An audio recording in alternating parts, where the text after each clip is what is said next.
Week 1, the NFL is back. Kickoff is upon us. It already happened by the time you're watching this video, but Sunday is yet to come, and that's why you're here to see wide receiver and running back rankings for this week. Now, you're probably like, bro, yes, I came for the rankings. Scratch that shit. What happened to your head? Why is Walter White giving us video advice? What happened to J-Mo? Long story short, I'm gonna keep it a buck with you.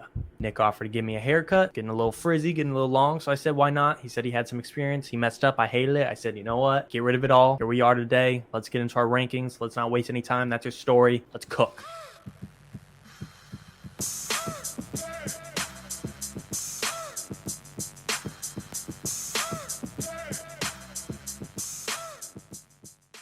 We got the top 35 wide receivers in the building today. If you watch this video, that means you know a little bit about fantasy football. I don't need to babysit you on Justin Jefferson, Jamar Chase, Tyreek Hill, all the alphas, all the top G's.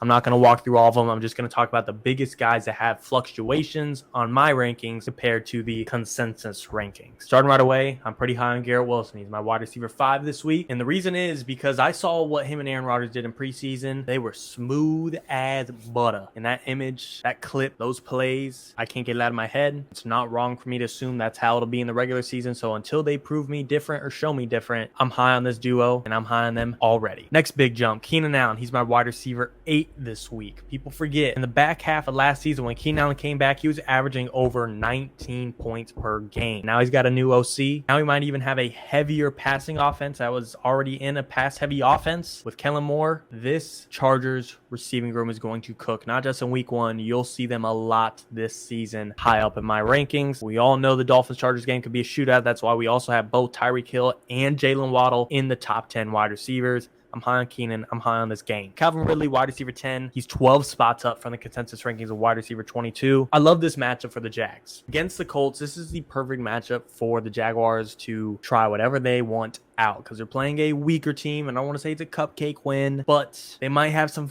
flexibility to, let's test the waters. Let's see who's cooking on this team. Is there any rust on Calvin Ridley? Game over here. I don't think there is. Look, everything we've seen in preseason, everything we've seen in the offseason, all the clips, all the highlights, all the news, this dude looks like he hasn't missed a beat. I don't know if he was hitting a different gym than Deshaun Watson, a different backyard, different trainer. He looks just like he did at his prime in Atlanta. He looks nothing like Deshaun Watson where he's got to get a lot of rust off. Calvin Ridley is ready and full to go now. AJ Brown, I'm a little bit lower on this week just because New England, Bill Belichick, say what you want about him without Tom Brady. When this dude has time to prepare, like, I don't know, a full offseason, the most time he's ever going to have to prepare, he's going to give a team some trouble no matter what. I think he's going to have a pretty good scheme for AJ Brown. Plus, Dallas Goedert's back and healthy. AJ Brown was still a baller last year, but not quite as much as a baller when Dallas Goedert was actually playing compared to the 5 games he missed and was hurt. Another big jump, Mike Williams, kind of the same thing. Mike Dubs, last time he played in Miami, put up over 100 yards, put up a tutty. This is the shootout of the week, y'all. There's not much rocket science here. I'm in on Mike Dubs. Chris Olave kind of skipped over him. He's my wide receiver 17.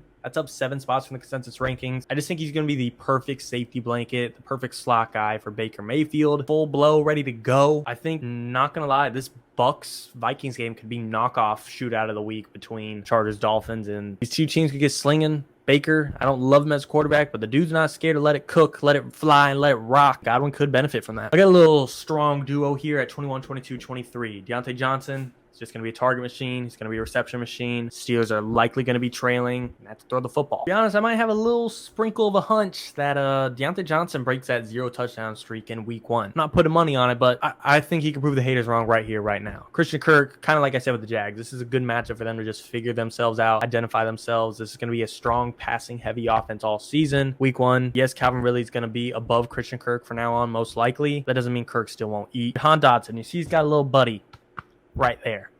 Whichever side it's on, probably this one. Harry's looking like he's not going to play. I want to get this out as soon as possible because no one likes to set their fantasy football lineup last minute, but unfortunately, as we know, news comes out at last minute. So I'm kind of in a wishy-washy spot on what to tell you for this situation. If Terry's out, Jahan's very high on the list. As you can see, a top 25 wide receiver. Terry's in. Obviously, Jahan's not going to be the absolute alpha anymore. They'll both be in the top 35 list, but they take definitely some steps back. Jahan, though, have him at wide receiver 23 as of right now, while Terry's not looking like he's going to play. Again, if they both played, I'd probably have them in that 30 to 35 range, both of them. Deebo Samuel, I have a little bit lower than most people. I just think he's too touchdown reliant. Could he score a touchdown with the gadget guy he is? Absolutely. I'm just not willing to bet my own money and bet my fantasy team on it. Now, of course, if you drafted Deebo Samuel, I'm not telling you to sit him by any means. You drafted him for a reason, but I just wasn't high on him to begin with this season, so he's just in the top 25 for me. Christian Watson, dealing with the hammy issue. Not exactly like Deebo because they're completely different players, but in a sense like Deebo, I do think he might be big play reliant, touchdown reliant, especially week 1. Got to find out how Jordan Love is. Yes, he looked good in preseason, but still, regular season, the Bears both got a lot of question marks about who they are, what they are. I'm in on Watson. I got him 5 spots lower than the consensus rankings because of his injury and because of his reliancy on big plays and possibly touchdowns. Courtland Sutton. This is a boy I've loved all offseason, and now that Jerry Jeudy's out, let him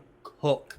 I got him at wide receiver 29. Some people don't even have him at their top 35. Courtland Sutton last year played side by side with Jerry Jeudy, and he out-targeted him. Everyone thought Jerry Jeudy's the guy. Sutton had more targets than Jeudy. Week 1, he's pretty much the only option for targets. Yes, Greg Dulcich or Marvin Mims. Nah. Courtland Sutton against a weak Raiders secondary. Sean Payton and Russ need to show we didn't lose it, we still got it, and they're going to be slinging it to prove a point. Courtland Sutton's going to benefit from that. Drake London got him dropped a lot. Nick's not going to like this. Unfortunately, believe it or not, I don't think the Panthers are a great team, sorry, but I do think they have an underrated secondary. Desmond Ridder, his passing line's like 206 yards, I think, as of right now. Clearly, this isn't a gun show. This is a Bijan Robinson show. Everyone just wants to see what is Bijan. Is he as great as we thought he is? And unfortunately for Drake, that's going to hurt the air game, the passing game. I still like him, top 30 wide receiver clearly, but not top 20. Let's move on to the back end right there. The new guys, they're all brand new. First round pick Zay, first round pick Jordan, and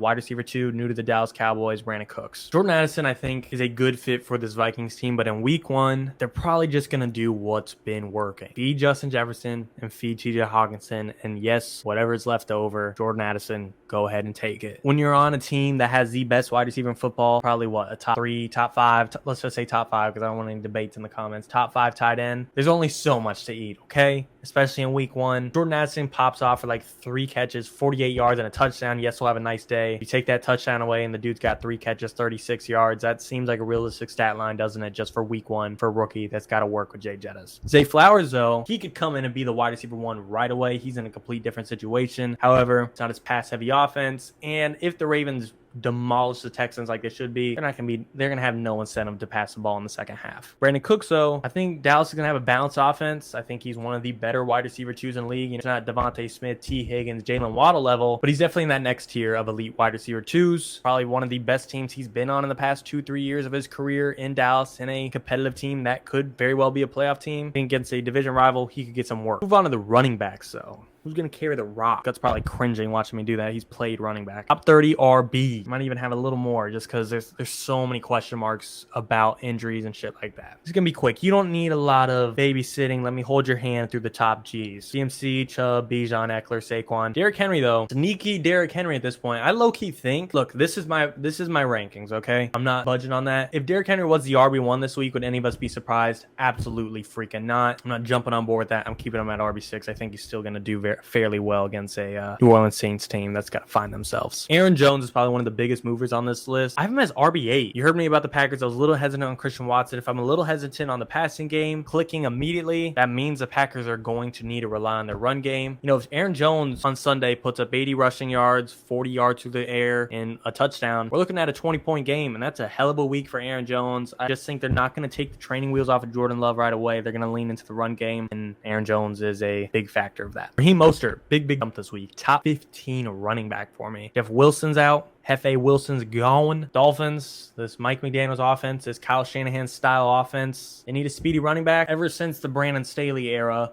have yet to figure out how to have a good run defense in their defense. They haven't been healthy. Even when healthy, it doesn't seem like they've been able to stop it all that much. And Raheem Mostert, if I'm not mistaken, 8 against the Chargers last season on Sunday Night Football. I think now that he's healthy, he's a running back 1 as of right now. Devon Achane could get a little bit of work, but he's still a smaller back. Raheem Mostert, believe it or not, is probably going to be the goal line guy. Let him eat. Alexander Mattison. Look, I mean, the 7 starts the dude had, or 6, whatever it is off the top of my head, he's averaged over 16, 17 fantasy points per game in week 1. While he might not be the long-term answer for Minnesota against the Tampa Bay Buccaneers. If the Vikings can pull away in this game, Madison could cook. He could get some goal line work. He could put up a score. I think he's definitely a top 20 running back in fantasy rankings this week. I've seen some guys that I respect, that I follow, have him as like top 15, top 12. I'm not going to bite off on that, but I'll put him in the top 20. Rashad White at RB19. I actually don't have him high, don't have him low. RB19 is where he is in the consensus rankings. I really like this guy just because I feel like the Bucs, outside of Evans and Godwin, they need something to rely on. They need a third person to rely on, whether it's through the ground game of Rashad White, whether it's through the air of Rashad White. They need him. They're going to give him the chance to be the alpha, to be the workhorse. I don't know if he'll prove to be worthy of that position, but I think they might give him the tryout. And RB19, a top 20 running back, I like him. Cam Akers, look, some people might be like, now that Cooper Kupp's out, Cam Akers is going to get all the work. Yes, I understand that thought process, but look, if you're a bad offense, you're a bad offense. If you can't move the ball, you can't move the ball. It doesn't matter if Cam Akers gets all the touches. He can't move the chains. There's only going to be so many touches. Still top 25 back, but I have him about 5 spots lower than the consensus rankings. People have him at top 15. I got him in top 20, top 25. Miles Sanders could get a load of work, but I think Panthers, sorry, Gut, just don't see them being a fluid, smooth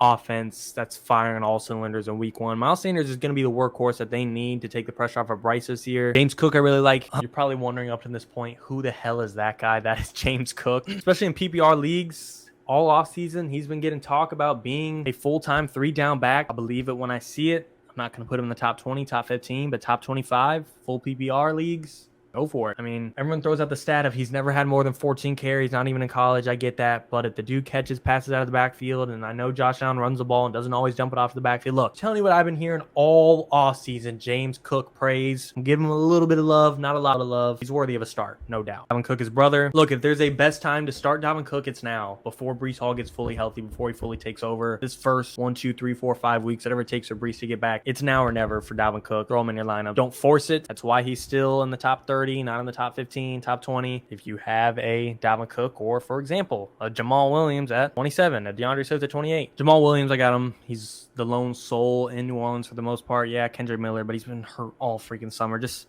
give the rock to Jamal, okay? But let's get to the real shit. What's going on down there? I don't know, okay? I don't know. DeAndre Swift, Rashad Penny.